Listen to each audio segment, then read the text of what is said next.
Jama'a barkanmu da warhaka, barkanmu da sake kasancewa. A yau ina tafi mana da labarin wani matashi ne da mahaifinsa. Wata rana wannan matashin ya je gurin mahaifinsa yake ce masa, Baba, mutane sun tsane ni, mutane ba sa so na. Wai baba me yasa ne baƙin jini ne a cikin mutane?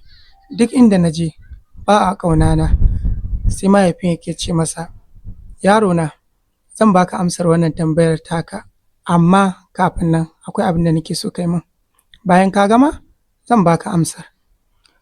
Sai mahaifin nan ya ce ma yaron nan nasa, ka ɗau wannan tsohuwar motar tawa ka je ka siyar min da ita ka dawo. To motar irin tsohuwar mota ne tun na iyaye da kakanni. Ai ko matashin nan ya ɗauki wannan motar ya je inda ake sai da mota, yake ce musu ga mota su siya. Da ganin wannan motar sai suke ce mishi, ai wannan motar tsohuwar yayi ne, an daɗe da daina amfani da ita, don haka mu ba ma buƙata. Matashin nan ya ƙara ɗaukan motar nan ya kai gurin inda ake siyan mota, su ma suka gaya mishi cewa wannan motar tsohuwar yayi ne, ba a buƙatanta. Duk inda ya je kai sai a ce mishi ba a buƙata, sai da ya zagaye duka inda ya sa ana sai da mota, amma ba wanda ya taya motar ma ko taya ta ba a yi ba. Ai kuwa wannan matashin ya dawo gida yake ce mahaifinsa, Baba, an ƙi siyar wannan motar, kowa na faɗin cewa wannan motar da ne, an daina yayinta, ba a buƙatar ta.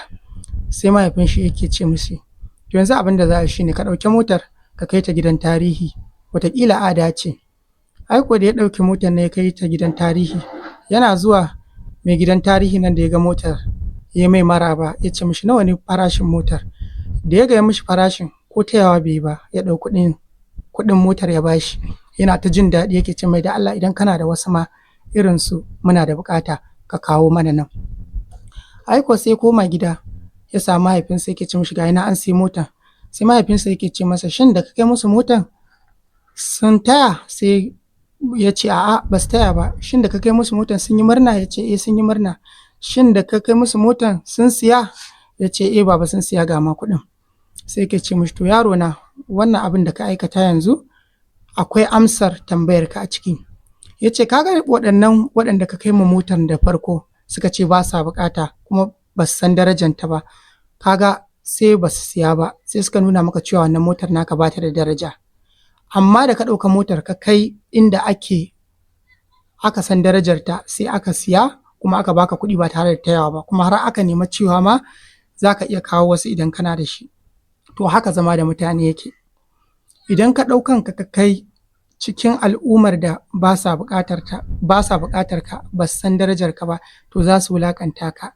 Kuma duk yanda za ka rage darajar ka a gurinsu, ba za ka taɓa siyan zuciyansu ba, ba za ka taɓa sa su so ka ba. Amma duk lokacin da ka ɗau kanka ka sa a cikin jama'ar da suka san darajar ka, suke ƙaunar ka, to lallai za su daraja ka kuma za su ƙaunace ka, kuma ba abin da zai gushe na soyayyar ka a cikin zuciyarsu. To ba an tsane ka bane yaro na, ka kai kanka ne inda ba a san darajar ka ba. Don haka ka kai kanka inda aka san darajar ka, mutane za su so ka. To jama'a, da wannan ne nake cewa idan ka samu kanka a cikin al'umma ko cikin jama'an da ba sa ra'ayinka, kar ka ce wai za ka dinga yin abubuwan da za su so ka. Ba abin da za ka yi, ko ka rage darajanka ko ka rage kimanka, ko da me kake musu domin su so ka, ba za su so ka nan ba, ba za su so ka ba. Abin da za ka yi shine ka canza, ka je inda ake buƙatar ka, inda aka san darajar ka. Na bar mu lafiya.